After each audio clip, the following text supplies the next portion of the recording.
Saskatoon, Saskatchewan, a picturesque city on the Canadian prairies.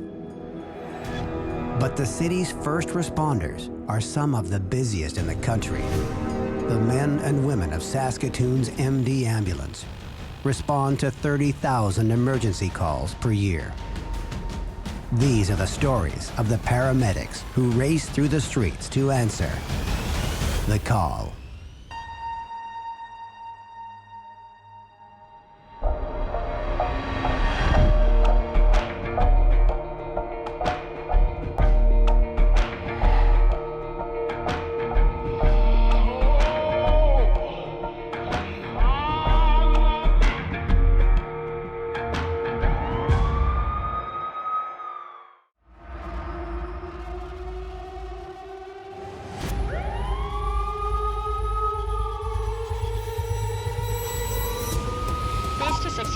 Respond Bravo to the intersection of 20th Street and 1st Avenue.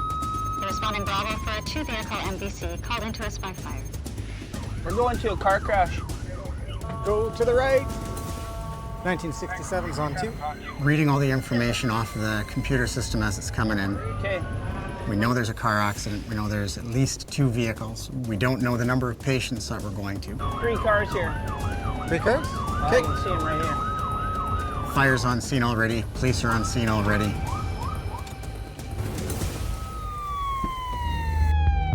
Two vehicles, that's it? Okay. She was the driver, sorry. Which car were you in? Nurse, so I'm just here. Okay. The silver car? You're this here? Yeah. This is your blue car? Yeah. Are you okay? Yeah, I think so. Yeah? I think I just got scraped. I'm just in shock right now. Oh, yeah, okay. But Just like my knees and my arm just got scraped. So what happened? I'm going this way. Okay. And they came across and... when I touch your neck, does that hurt anywhere in there? Look to your left now. You can have injuries that you don't know about until the adrenaline rush leaves and you have time to process the whole event. How are you doing? Little pain over here. A little bit of pain over there? Does that hurt anywhere in there? No. Take a deep breath. Did you want us to check you out a little more? You're good? Okay. Take care. So what happened? I looked down when I was trying to find directions to something, and I was looking at the map, and I wasn't paying attention, and I think it was red, and I'm pretty sure I just hit them.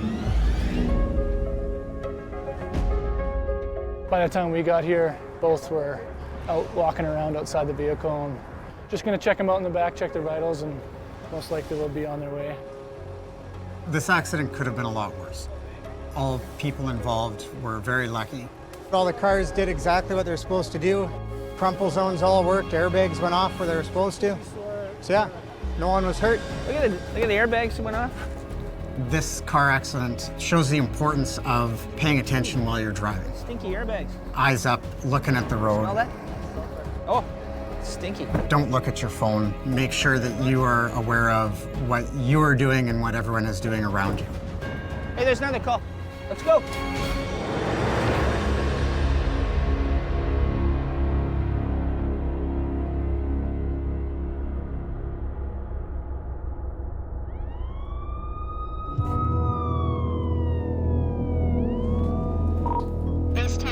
You're responding Delta for a 22-year-old female. She is unconscious. Breathing is confirmed. City police on scene. Oh, we gotta make this. That train actually cuts us off from that entire West End, so we'd be delayed there for a significant time. You can do it, you can do it, you can do it. If this is a serious call, that train could be the difference between life or death. Lots of time.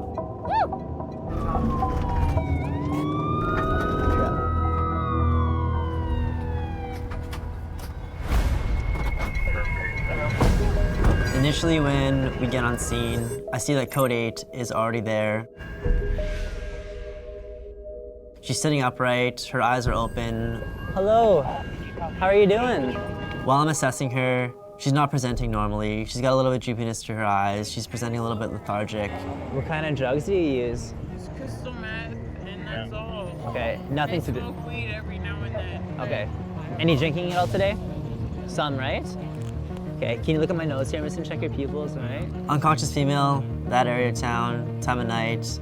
It is good that someone stopped, called 911, and she was able to get help. Was it you folks that phoned? Yeah.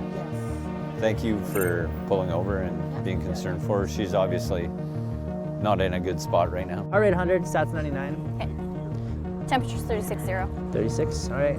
So there's a young male at the scene. He doesn't seem to know much about her, and he says they're friends. I don't know how well she knew him and what his motives were, really.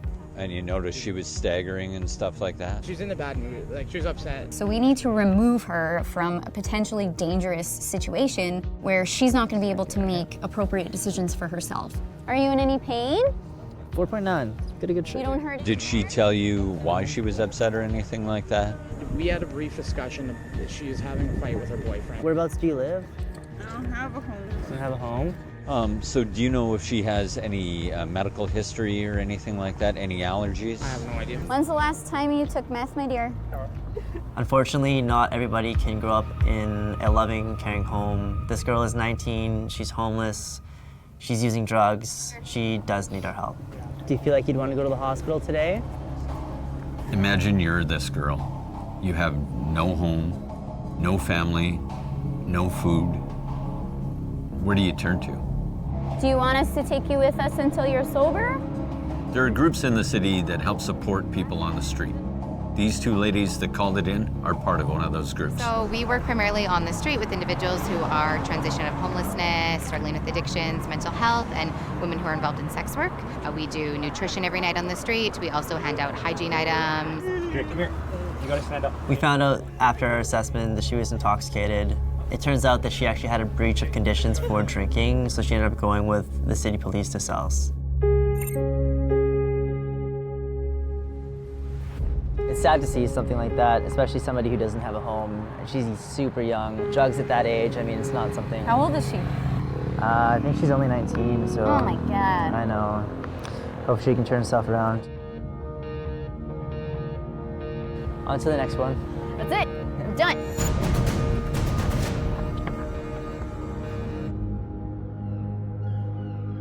Before I got into EMS, I was a carpenter. I enjoyed what I was doing, but it just wasn't fulfilling. 1967 copies. I want to help people. I want to see that I'm making a difference. Every aspect that I look for is fulfilled by this job.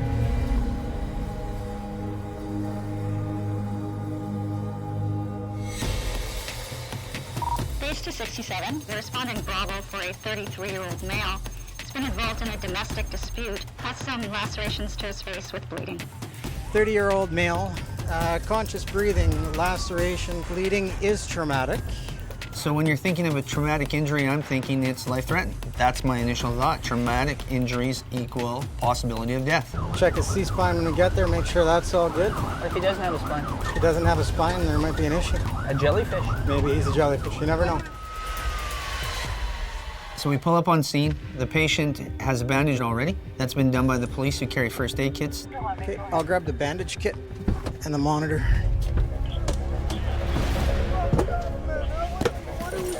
Hi, guys. Hey. Hi. Hi, I'm a paramedic. Patient's very worked up. We need to calm him down so we can get a full story and find out what's going on so that we can treat him accordingly. Can I check you out? Yeah. Okay, I'm just gonna check you out, okay? Our next step is finding out what the mechanism of injury is. Listen, what's That's all we're gonna do. Through the window, he put his head into the window, so he's got a gap. Can he get that guy out of there? I need you to listen to me. Yep. Okay, where are you hurt? Guys, we were just checking to see what the damage was here. How in the world? Apparently he slammed his head into the window somehow. Inside of the house? Don't know exactly how, but... Let's get you up on your feet. So he told the police the injury was obtained by him putting his head into the window. Okay, come over here to my truck. I'm gonna clean you up. Let's have a look at your eye. I'm thinking, when you look at the injury and the way he looks and presents, I want you to sit right here. you hear the information that's told to you as to why he received the injury he did. They don't match. They don't look like that kind of injury would have occurred from hitting the window. Yeah, he's gonna need a lot of stitches there. He's gonna put a bandage on here. Can I get that tape back? Here, no, we're going to the hospital. Here, put your head up. There's information that's given to you, and there's information that you have to obtain. And you have to do a little bit of investigational work to find out how it happened. And it's not always just point blank. Okay, I'm going to take a blood pressure here. Inside of the house or the outside? He said he put his head. And it looks like He hit it with his fast pound and try and get into the house. Smash the window. Did he get in the house or out of the house? To try and get in. pressure here. Okay, we got you, man. Okay. When we go to the hospital, the doctors and nurses want to know what happened. How did this guy receive this injury? So we don't know if he put his head through it or if he... It sounds like he had in a fight in the yard. You're telling me you got this injury or received this injury somehow, but it doesn't make sense. Tell me to fight the hitter, man. It's okay. It's okay. Can I put this on your finger? So then you have to ask the police, you have to ask other people around, you have to be an investigator.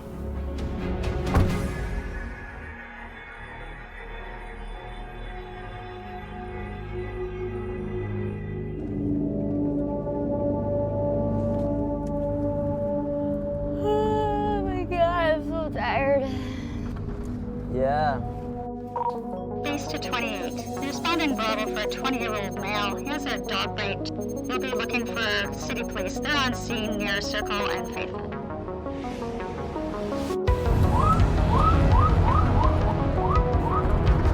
Whoop, whoop. Whoop, whoop. It's the police,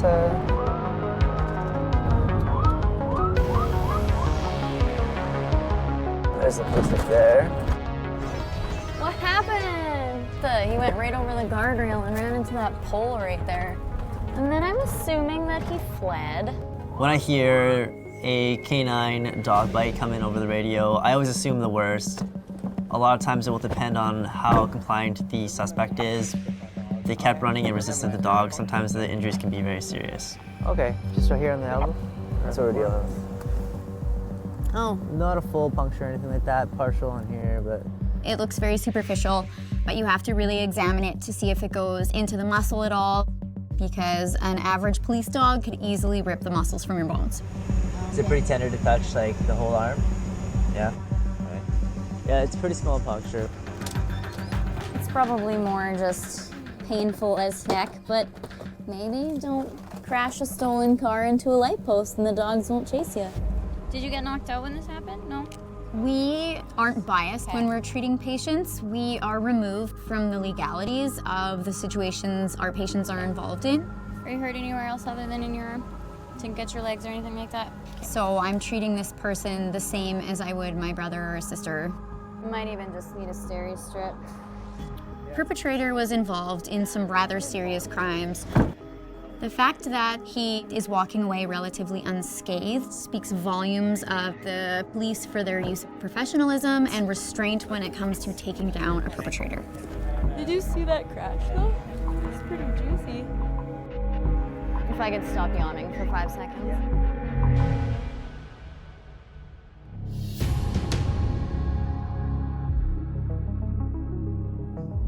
I think that you have to think that PTSD is real.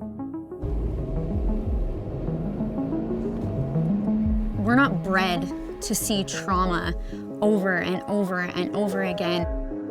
We see inhumanity, people hurting their children, people hurting their spouses, people hurting other people.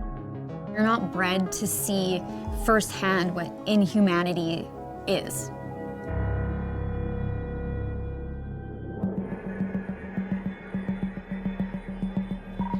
Base to 28.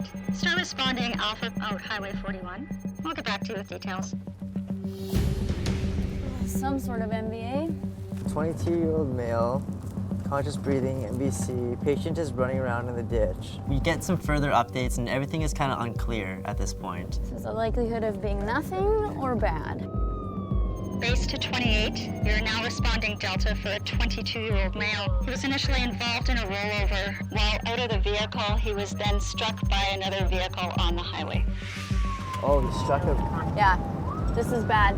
It's not completely uncommon for details to evolve as we are driving to the call, but my spidey senses lit up and I felt that this call was going to be very bad. I'm assuming it's right here. Oh, there's lights in the ditch there.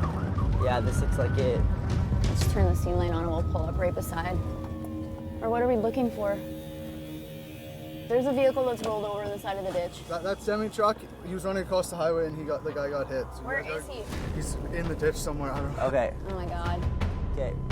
There aren't words to describe how you feel in that moment. Tell Tom right now. But every second feels like an hour until you find that person.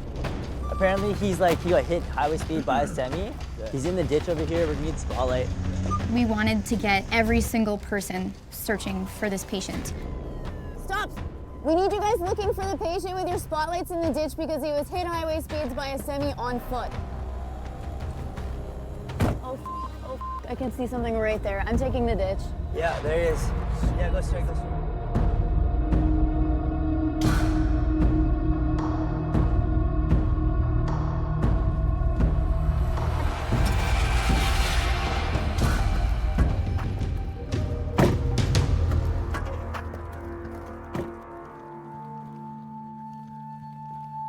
We got a pulse.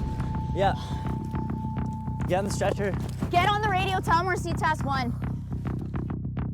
He's agonal rest. We need to get him on the stretcher now. He's gonna code. We're trauma alert to you, C-Task 1. He's barely breathing, so move fast. We gotta go now. This patient needs to be in a trauma center in order for him to survive. If both of his legs are broken, we need to extremity lift him, life before limb. We gotta move.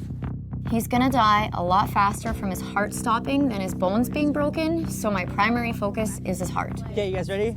3, 2, 1.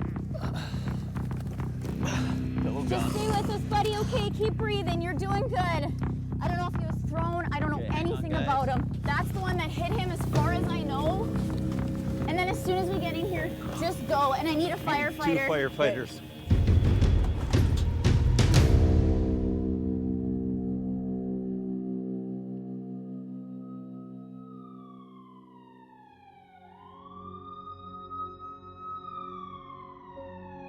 When a person gets hit by such a big vehicle, you're gonna sustain multiple fractures, your internal organs are gonna be damaged. His fate's almost sealed when the accident happened. There's not a good prognosis. If you need me to take over, you want to switch, just let me know, okay? No matter who our patient is and what trauma they have suffered, our goal is to keep them alive and get them to the hospital. Let's get a collar on him. And we will never stop trying.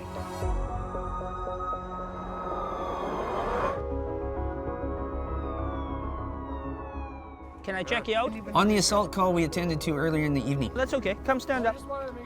Here. that patient was transported to the emergency department. He received 14 stitches. He was then sent for a CT scan to make sure there was no internal bleeding in his head. And after that, he was released into police custody. I'm happy to say he's doing much better now. Whereabouts do you live? I don't have a home. We find ourselves dealing with a lot of people in unfortunate situations. When's the last time you took meth, my dear? The city has a support system in place through community support or the EGADS programs, and I'm glad that these vulnerable people have that support system.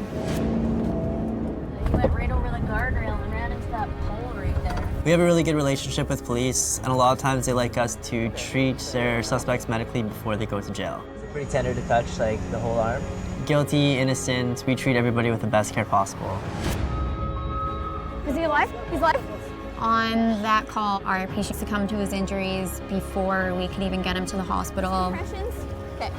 If you need me to We tried numerous and various attempts to resuscitate him, but his injuries were irreparable. This was a tough call. I don't think there was much we could have done for this patient, but you always want to do more. It's a real tragedy. We learned that he was just visiting the province, barely over 20 years old, so he's barely an adult, and now his family has to go their whole lives knowing what it's like to live without him.